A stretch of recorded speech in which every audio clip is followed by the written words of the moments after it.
Did you watch Dark Side of the Ring, Magnum TA? I did. Good show. That surprised you. That surprised you, didn't it? Yeah, I was actually. I didn't ask you beforehand. I just assumed you hadn't. No, I watched it. Good show. Pretty good show. Pretty good. Okay, let's put this in context. I was in. It was called Mid-Atlantic. I was in Mid-Atlantic territory when he had the wreck. Yeah. When Magnum had the wreck, and I heard about it. I think that same night, somebody called me. I think it was Bobby Jaggers, because I got to look back. What night of the week was it? Ooh, it's what night? You know the date of it? You know I know the day. I did have the day. Bear with me. I'll tell you what. We'll come back to it because I know I've written the day somewhere. It's going to bug me. I've not written the day somewhere. I'll have to find that out. Before we get to the wreck, so we'll do it in sort of chronological order. The first thing in Dark Side brings up pretty much that he gets into the business, he being Terry Allen, Magnum TA, the future Magnum TA at this point, and Buzz Sawyer meets him. Now, in fact, you saw it. You tell us the story. Oh, Buzz was just a scam. He had a lot of guys looking for him. Undertaker being one of them. Because he would take guys' money, whatever he could get. Now, in Terry's case, Magnum's case, I think it was like $10,000. Yeah. And I'm thinking, I saw Magnum not too long ago, and he still, of course, he can't walk, but he's assisted by a motorized vehicle. It almost looks like a Segway when I was looking at it. Yeah, that's what it looks like. But he sits up high in it. So I think I saw him in Charlotte or New Jersey or somewhere. But he bought a license for him to train for $10,000. And he went and borrowed the money from his father, who says, "I believe in you, son." And Magnum was telling the story and kind of got choked up telling the story. To give somebody $10,000, because a license in those days, it's just a tax. They would just tax wrestlers for it's a revenue scheme. And licenses cost anywhere from $10 to $25. But I think he took the money and then who will be talking about the trainer? Buzz Sawyer. Oh, Buzz took off. He went to Oregon, I read. But Magnum said, this was before he was Magnum, he tracked him down, heard about it, and found a great tracking job. Found the hotel he was in, knocked on the door, and he opened the door. And he said, "Hey, did you forget me?" And he made Buzz start training him. And I think he only trained him for like a couple of hours. That's all he had. And took a couple of bumps and a couple of slams and a couple of this. And he couldn't have learned nothing from that other than getting sore. And then I think something came open. I think it came open in Florida first. I think so, yeah. It might have been Oklahoma first. No, I think Oklahoma was a bit later. I think it may have been Florida, then Portland. Before we get off Buzz, did he work in Portland too? He did, yes. I think that was one of his first territories, maybe his second, I don't know. But before we get off Buzz, we don't really talk about Buzz very often. And before we get onto Buzz as a person, what did The Undertaker tell you about his experiences with Buzz? Because he must have talked about it. Well, he said, if you see Buzz Sawyer, tell him I'm looking for him, and when I find him, I'm going to kick the shit out of him. Unfortunately, I didn't see Buzz anywhere around. And he told me the story. He says, I think they were in Texas, I guess. And he gave Buzz some money. That's his scam. And he took off. So, and I don't know what he told Undertaker he was going to charge him. I know it was a couple thousand anyway. But he didn't even have, I don't think he had one, he may have had one session with Undertaker, and then he took off. And there's more. I know there's more, but I just hadn't heard about him yet. Yeah, there's. Are you looking up who is more? I was actually looking up how much Undertaker charged, but it's going to bug me now. Hang on, bear with me a second.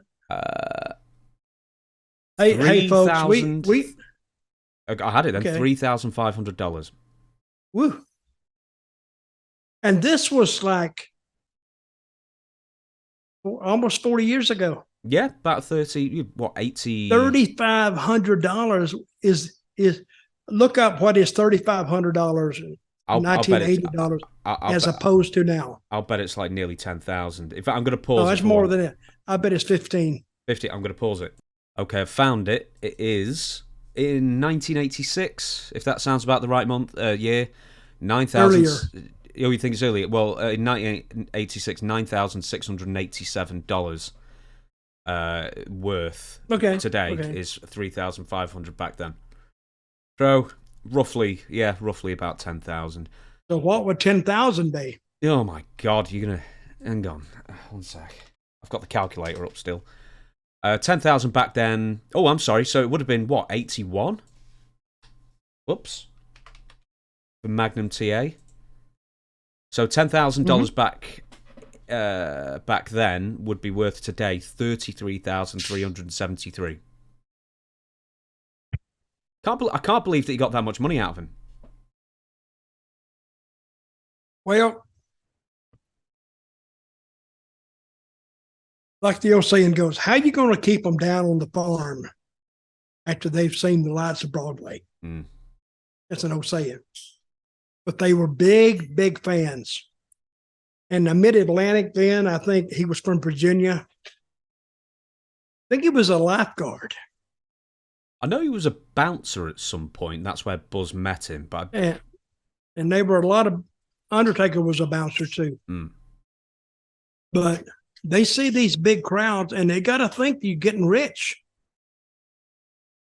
But they don't really know how some of these greedy ass promoters were because the promoter gets first count on the money. And nobody sees any figures at all. And even if you did see figures, who says they're the right figures? You don't know. Because you look at the house sometimes and you say, okay, we drew $15,000 last week, say in Memphis. I say we drew, say, $20,000 last week, and it looks the same the week after. Well, you may ask Jerry Jarrett or Eddie Marlin or somebody. They say, oh, no. The house is down. There's a lot of free tickets out there. What? But see, you don't know. And they could have been telling you the truth, but you didn't know. But I think that Mid-Atlantic paid well. And Mid-South did not pay well at all.